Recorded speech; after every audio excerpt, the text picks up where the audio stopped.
नमस्कार दोस्तों, मैं ब्रह्मानंद शर्मा आप सभी का स्वागत करता हूं आपके अपने YouTube चैनल भवप्रीता क्लासेस पर।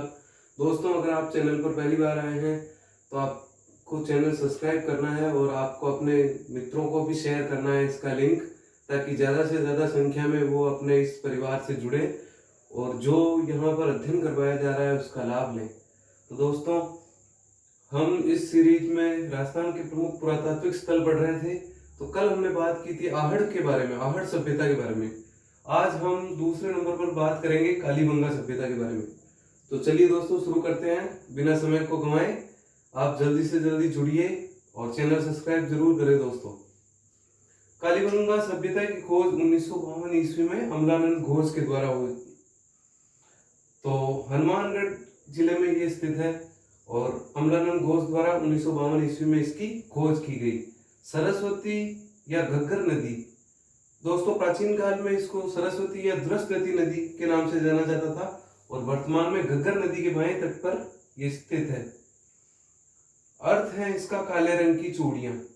कालीबंगा का शाब्दिक अर्थ है काले रंग की चूड़ियां, जो कि उत्खनन से यहाँ पर प्रचुर मात्रा में पाई गई। तो इसी के आधार पर काले रंग की चूड़ियों से कालीबंगा इसका नामकरण हुआ। कार्बन डेटिंग पद्धति यानी C14 के आधार पर इसका कार्यकाल 2350 ईसा पूर्व से 1750 ईसा पूर्व तक माना गया है। स्वतंत्रता के बाद खोजा गया प्रथम स्थल, दोस्तों आजादी के बाद में खोजा गया प्रथम स्थल कालीबंगा है। ये बात आपको विशेष तौर से ध्यान रखनी है। इसका उत्खनन कार्य बीबी लाल व बीके थापर के निर्देशन में 1961 से 1969 तक चला था। खोज करता है अमलानंद घोष 1952 ईस्वी और उत्खनन करता है बीबी लाल और बीके थापर। तो ये आपको कंफ्यूजन में नहीं रहना है और यहीं पे क्लियर कर लेना है अपना कंफ्यूजन। यह नगरीय सभ्यता थी दोस्तों, जैसा कि हमने बात की कल आहड़ सभ्यता के बारे में, तो वो ग्रामीण सभ्यता थी पूरी, और ये नगरीय सभ्यता है। ये सुरक्षात्मक दीवार या परकोटे से घिरा हुआ था स्थल। अब दोस्तों, यहाँ पर जो नगर टीला और दुर्ग टीला दोनों भाग एक रक्षात्मक प्राचीर से घिरे हुए थे, जिसको परकोटा भी बोलते हैं। तो ये सुरक्षात्मक दीवार या परकोटे से घिरा हुआ था दोनों टीले। डॉक्टर दशरथ शर्मा ने इसे सिंधु घाटी सभ्यता की तीसरी राजधानी कहा है। दोस्तों, ये राजस्थान के प्रमुख पुरातात्विक स्थलों में भी शामिल है कालीबंगा, और जब हम सिंधु घाटी सभ्यता इंडस वैली सिविलाइजेशन पढ़ते हैं उसका भी ये एक प्रमुख स्थल है। तो डॉक्टर दशरथ शर्मा ने इसको सिंधु घाटी सभ्यता की तीसरी राजधानी कहा है। तो आपको ये नाम ध्यान रखना है, डॉक्टर दशरथ शर्मा ने कहा है। पहली और दूसरी तो हड़प्पा और मोहनजोदड़ो थी सिंधु घाटी सभ्यता की राजधानी, और तीसरी राजधानी को डॉक्टर दशरथ शर्मा ने इसे बताया कालीबंगा को। अब दोस्तों बात करते हैं यहाँ से प्राप्त होने वाले प्रमुख अवशेषों के बारे में। तो यहाँ से सबसे पहले शल्य चिकित्सा के अवशेष। यहाँ पर एक बालक की खोपड़ी मिली है, जो इसका कंकाल मिला है, उसमें 6 छेद हो रखे थे। इससे ये अनुमान लगाया जाता है कि उस समय यहाँ पर शल्य चिकित्सा यानी सर्जरी, वो यहाँ पर तकनीकी के अवशेष प्राप्त होते हैं। जुते हुए खेतों के अवशेष, दोस्तों यहाँ पर जुते हुए आडे और तिरछे इस प्रकार जुते हुए खेतों के अवशेष पाए गए हैं, और यहाँ पर एक साथ 2 फसलें बोए जाने के भी प्रमाण मिलते हैं, जिसमें वो दोनों फसलें गेहूं और जौ बताई जाती है विद्वानों के द्वारा। और लकड़ी की नालियां यहाँ पर सबसे प्रमुख विशेषता है, ये बात आपको ध्यान रखनी है। लकड़ी की नाली मिली है, यहाँ पर ईंटों से नालियां नहीं मिली है दोस्तों। लकड़ी की नालियां कहाँ प्राप्त होती है? कालीबंगा सभ्यता से। कच्ची ईंटों के बने हुए थे मकान। दोस्तों ज्यादातर जो सिंधु घाटी सभ्यता के स्थल है उन सब में मकान पक्की ईंटों के बने हुए थे, लेकिन यहाँ पर कच्ची ईंटों से मकान बने हुए थे। इस कारण इसको दीनहीन बस्ती कहा जाता है, क्योंकि यहाँ पर कच्ची ईंटों के मकान पाए गए। यहाँ पर फर्श है वो अलंकृत पाई गई है, जिसमें डिजाइन है, सजावट है। सड़कें दोस्तों यहाँ से 7.2 मीटर चौड़ी मिली है, ये बात भी आपको ध्यान रखनी है। 7.2 मीटर चौड़ी सड़कें प्राप्त हुई है। तंदूरी चूल्हा, यहाँ पर दोस्तों जो तंदूर का प्रयोग जो ईरान में होता था, उसी प्रकार का चूल्हा यहाँ पर मिला है। इससे यह अनुमान लगाया जाता है कि विदेशों से भी इस सभ्यता के संबंध थे। यहाँ पर 7 अग्नि वेदिकाएं मिली है, जो हवन कुंड होते हैं वो 7 मिले हैं यहाँ से, और बलि प्रथा के अवशेष भी प्राप्त होते हैं। साथ में स्वास्थ्य चिन्ह भी आपके प्राप्त होता है। भूकंप के साक्ष्य, ये भी मोस्ट है, ये आपको ध्यान रखना है। भूकंप के साक्ष्य किस सभ्यता से मिले हैं?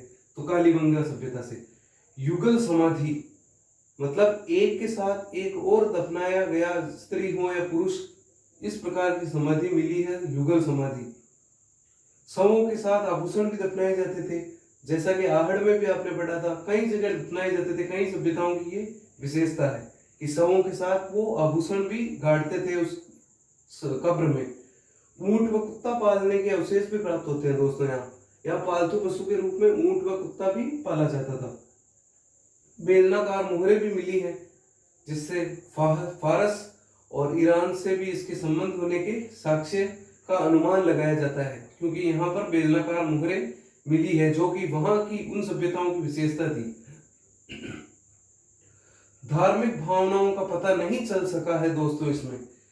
जैसा कि आपने इंडस वैली सिविलाइजेशन के जो प्रमुख स्थल थे, जैसे मोहनजोदड़ो, हड़प्पा, वहां पर लिंग पूजा और मातृ देवी की और प्रकृति की पूजा के कई साक्ष्य देखने को मिले हैं, लेकिन यहाँ पर किसी भी प्रकार की मातृ देवी की मूर्ति या किसी भी देवी देवता की मूर्ति का अवशेष प्राप्त नहीं हुआ है।